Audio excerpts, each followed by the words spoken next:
Hey, what's going on, man? Coach Tyler here with Black Diamond Softball and Fitness. Got a brand new episode of the FPtFP Daily Show, brought to you by my friends over at the Carolina Patriot Collegiate League. Man, if you haven't heard about the CPCL, it is a brand new summer league up in the Fayetteville, North Carolina area. Got a lot of college girls coming into town, going to play a little summer ball, trying to stay sharp. You got some incoming freshmen that are getting a taste of the college game for the first time, and you've got others that are looking maybe to find a new home in the transfer portal. So there's a lot of stuff for the fans to take in, a lot of information over at cpatriotcl.com. So for the athletes, you can go over there and register and make sure you get involved and figure out what you have to do to play this summer. And as well, the fans, you have a chance to kind of check it out and see what's going to be happening. Today's episode is brought to you by the Nexus Mount. Say hello to the ultimate solution for capturing game footage. It's the Nexus Mount. Our turnkey kits provide a secure and hassle-free way to attach multiple devices to any fence, net, or tripod. Crafted from lightweight aluminum with a powder-coated finish, our mounts are built to last. But that's not all. Our innovative design features a removable shade cover to protect your devices from direct sunlight during outdoor streaming events, minimizing the risk of overheating. Don't settle for anything less than perfection. Unleash the full potential of your streaming experience with Nexus Mount. Visit us today at thenexusmount.com and elevate your game. All right, today is Wednesday, March 13th. A lot has been going on in the softball world. A lot of big-time matchups. Last night, in particular, had a great showdown matchup between the LSU Tigers and the Texas Longhorns. Texas popped up and got that number one spot when Oklahoma took a loss earlier. Now you got Oklahoma back to the number one spot after Texas fell, and they've lost two now recently. If you look at a team like LSU, man, kind of flying under the radar, which is almost impossible because they're undefeated and they are just, solid everywhere. Whether you're looking for offense, if you're looking for the defense, man, and in the circle, they're just flat out good right now. LSU's probably the dark horse in the SEC for whatever reason, but for me, I put them right there up at the top. I know you got a solid Georgia team. Alabama's playing really good ball. Florida's really solid, and there's others like Missouri. But I'm telling you right now, for me, it's LSU. They go in, play a solid game at home against a number 3 Texas team that at any given day can put up 10, 12 runs. They're also pretty solid in the circle. And LSU does what they do. They put up runs in bunches. They put up runs early yesterday. They scored 6 runs in total in the first 2 innings and really had Texas on their heels. So, for me, Taylor Pleasance and the rest of LSU really doing what they're supposed to do, playing the teams that are on their schedule and getting those wins. I know that there's other teams throughout the country that are playing a little bit stiffer of a schedule that – that's what they do early on, and then they settle into conference play. And LSU just, they did what they do. They play the teams that are in front of them, and they beat them. So for me, this season has been filled with parity. If you look at sort of after you get past someone like an Oklahoma team, and of course they slipped up too, and they're going to take a loss. I mean, how many they win in a row? 71 games, 76 games, whatever it was. That's a lot of games to win in a row and just not have a bad day at the office. Now, they had a couple of games, throughout that run where they were close. You look at last year with Clemson. A lot of people thought maybe Clemson would catch them. But, this year they're doing what they're supposed to do. They open up a brand new facility, a brand new stadium. And, they're just going to continue to push along. They do have some big-time matchups coming up as the season rolls on.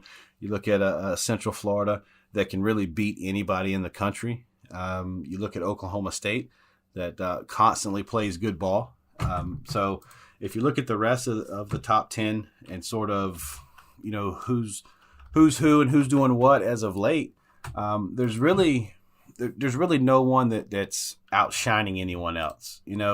Other than LSU and Oklahoma, outside of that, you've got some solid teams up and down. You look at Oklahoma State, like I mentioned before, on the season, Oklahoma State is 20-3. They're 2-1 in Big 12 play.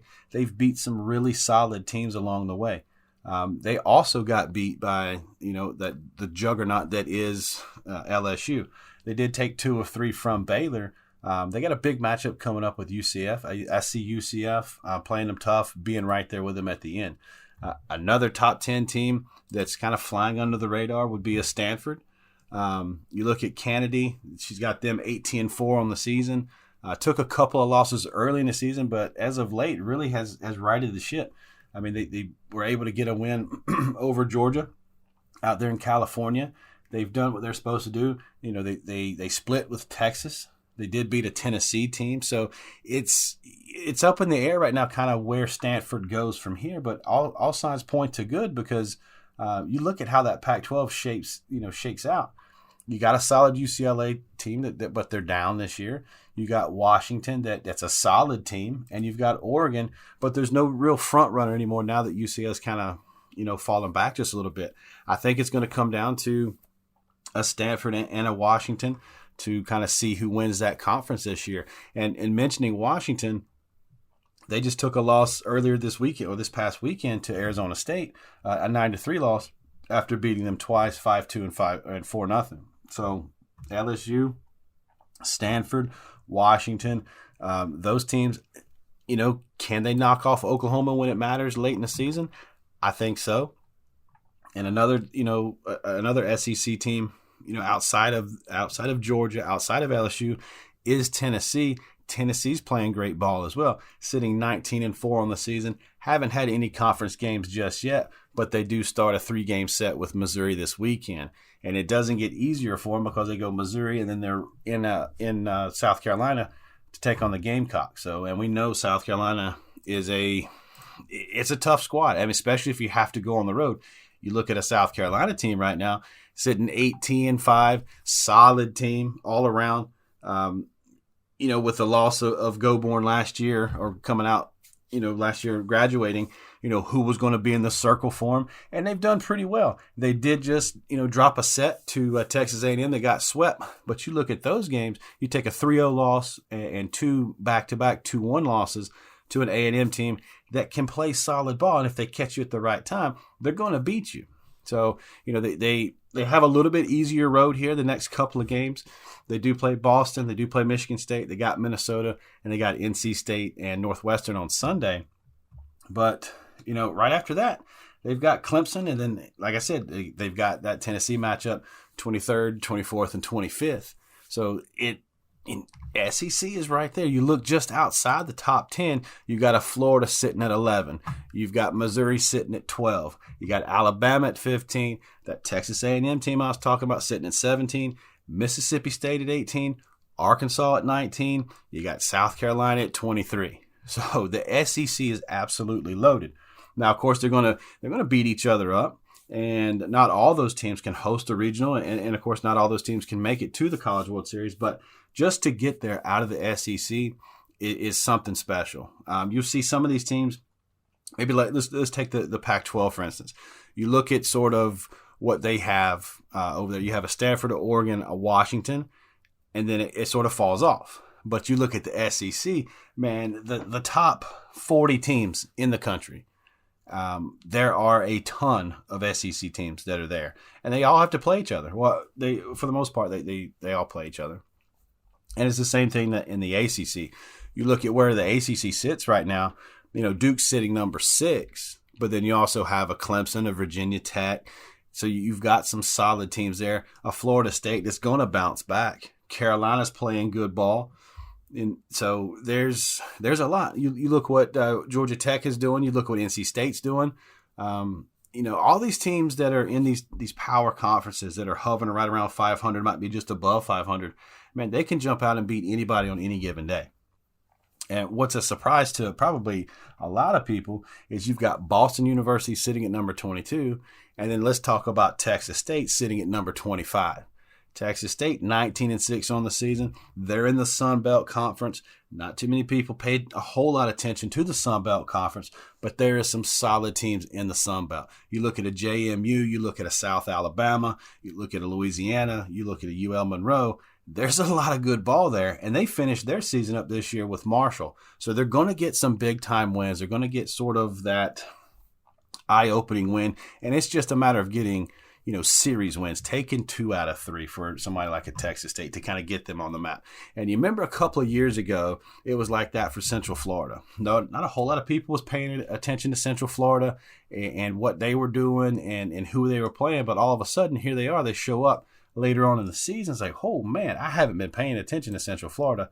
And there you go. Central Florida's there at the end, getting into the College World Series, playing solid, playing good ball. And then now we all kind of sort of pay attention to a Central Florida team that is solid. If we jump back over into the ACC for a moment and you look at some of the teams that are hovering right around that 500 mark in conference play early on and already, North Carolina is 20-4 on the season. So they've got a couple of big-time wins. They did beat a UCF squad. They got beat by a solid Kentucky, and there's another SEC team that is just good and plays solid defense, strong in the circle. But you look at some of the teams that Carolina was able to beat already. They took 2 of 3 to Virginia, or from Virginia. They start their weekend this weekend. Actually, matter of fact, it's their second series. But you look at it, they play at Clemson 15, 16, 17 of March. So that's a big-time series. They're at Clemson. They're on the road. Clemson is a juggernaut in ACC. You got to deal with Valerie Cagle.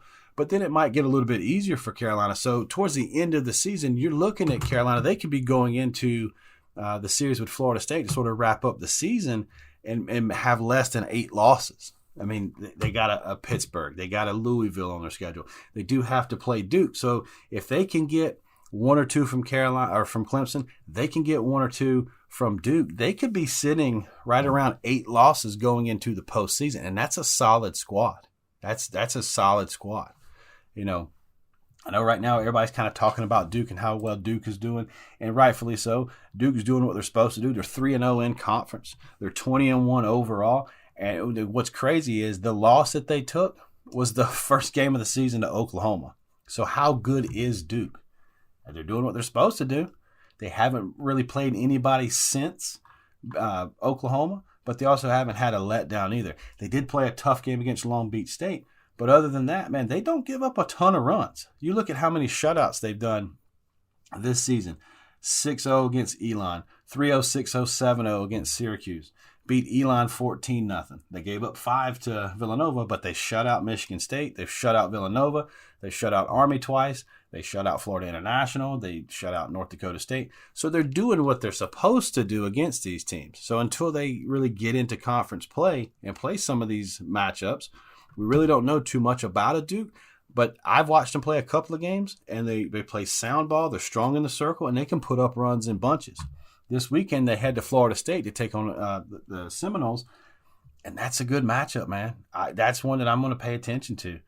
The road gets a little bit easier after that Florida State, but then they're at home against Virginia Tech a little bit later on this month.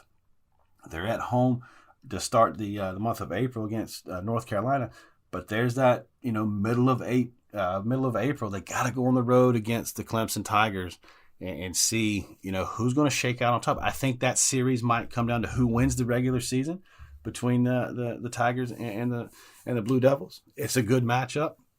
Is Valerie Cagle still going to be going strong? Clemson needs a little bit of help in the circle. I think the team kind of goes with Valerie. When she's in the circle, it seems like the offense produces runs. When she's not, it just doesn't seem that Clemson can get it going. She's an emotional leader. She pitches well. But, Clemson has lost some matchups this year that kind of make you scratch your head. They're 2-1 in conference already this year. They're 17-6 overall. They've had a couple of tough losses. Losing to Tennessee, that's a tough matchup, 2-1. But that loss to a Minnesota team, I know Minnesota's good. They play solid ball, but the offense just could not get it done when you had runners in scoring position. And I think that's sort of the Achilles heel this year for Clemson early on. Is just they can't get that offense rolling. Early season loss to Missouri, and Missouri's a solid ball team, but can't really do too much against a UC San Diego. Couldn't score too many runs against a Connecticut team. They beat Ole Miss 5-0. I think the most runs they've scored this season is that 14-9 win over NC State, the last game before they got out of there last weekend. But, for me, it's kind of up in the air on what Clemson's going to do. Other than that, outside the top 25, some of the teams making noise, of course. Like I love a UCF. That's probably one of my favorite teams. And they just play solid ball. At the end of the day, they just play solid ball. I love what they do, the energy that they come with. They are in a tough conference, of course. They're in a conference with Houston and Oklahoma State, Texas, Oklahoma. So it's sort of a juggernaut for in the Big 12. You got those really top heavy teams. The top of the conference is super loaded. Oklahoma State with Texas, with Houston, with Baylor, Oklahoma, and then you got UCF right there. UCF sitting right now 14-8, 2-1 in the Big 12. That's another team that's probably going to finish with a few losses more than some of these other teams, but they're going to be seasoned and they're going to be veteran ball players. Even the freshmen, they're going to be in these big time games. I mean, you learn so much from playing a team like Oklahoma or Oklahoma State or Texas or Baylor. Those type of teams. I mean, those are almost like postseason games in the middle of the regular season. So needless to say, there is a lot of big-time matchups all over the country, whether it's top 25, just outside the top 25, teams all over the country getting these big-time matchups and stuff. So I'm eager to see what happens as conference play kind of rolls on, what injuries sort of pop up, some of these usage injuries and stuff like that, what teams kind of get on a roll, get hot. And who can sort of chase down Oklahoma, because I think that loss sort of opened up a sleeping giant. And I think at the end of the day, that loss actually helps Oklahoma. So anyway, if you know somebody likes a softball podcast, man, tune them on to this one. And if you share it with a friend, be sure you tell them you love them.